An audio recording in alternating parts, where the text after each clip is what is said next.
Welcome to this edition of Christian World News, everyone. I'm Wendy Griffith. Thanks for joining us. Well, imagine seeing your husband, brother, or father brutally killed by religious fanatics. That's what happened to many families when ISIS executed 21 Egyptian Christians in February. While the horrible video led to worldwide outrage, some families are happy that the martyrs kept their faith. And as Gary Lane found out, they're ready to forgive.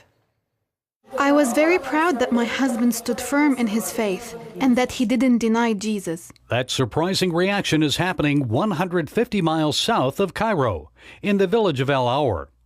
Residents there honor the sacrifice of 21 Egyptians brutally murdered last February by ISIS. Their pictures are prominently displayed in the sanctuary of Virgin Mary Church. 13 attended this church. The martyrs left behind family members, like 23-year-old Mariam Farhat. She became a widow when the militants beheaded her husband Malik Ibrahim in Libya. She first learned of his murder when she saw this now infamous video on local television. We were very sad for the first 2 days, but we hadn't seen the video. When we saw them in the video calling to Jesus, we were very comforted. And that's why Miriam and other families say they are now joyful, not sad. Babawi Elham's brother Samuel was among those killed.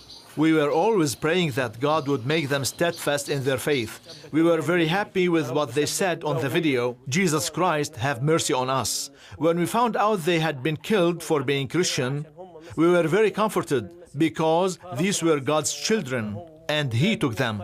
Although Samuel's wife and children now live without a husband and father, his family told CBN News their faith is stronger. They forgive the jihadists and even pray for ISIS. I pray for them that God may open their heart and they may know the truth and know that what they do is wrong and then do the right thing. Jesus told us to forgive every sin, and we forgive them, and we hope that they can come to know Jesus. Christians here in Egypt are encouraged to know they're not alone. Back in the United States, there's a growing movement among Christians there to demonstrate unity and solidarity with those who are suffering for Christ in the Middle East.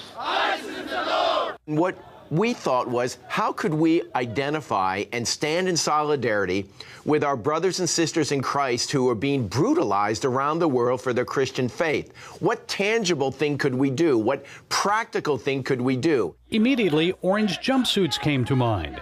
Mahoney and others launched the hashtag Orange Jumpsuit campaign.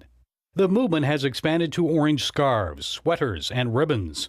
It's to remind our brothers and sisters that we love them and we're standing with them, and to remind decision makers here in America and across the globe, the free nations of the world, we cannot be silent on this issue. Mahoney says the response has been amazing.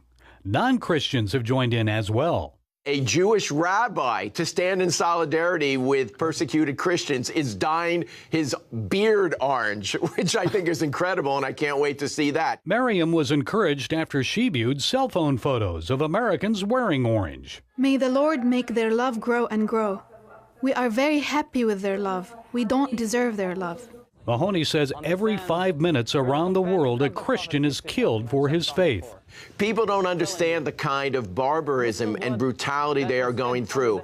And you know, when I visit persecuted Christians in the Middle East, there's one thing they always ask. It doesn't matter if it's Iraq, Syria, wherever it might be, it's this: please remember us. And wearing orange on the job or at church helps people remember them. I think people need to understand that if we do not act quickly, the public expression of Christianity may be extinguished in the Middle East. As Elie Wiesel, Holocaust survivor and Nobel Peace Prize winner, says, we must always take sides. Silence only helps the oppressor, never the oppressed. Miriam also has a message for others who have suffered or still face danger from ISIS. Don't be sad or cry. God will support us all. He will fulfill His promise that He is the father of the orphans and the widows. Gary Lane, CBN News, Cairo, Egypt.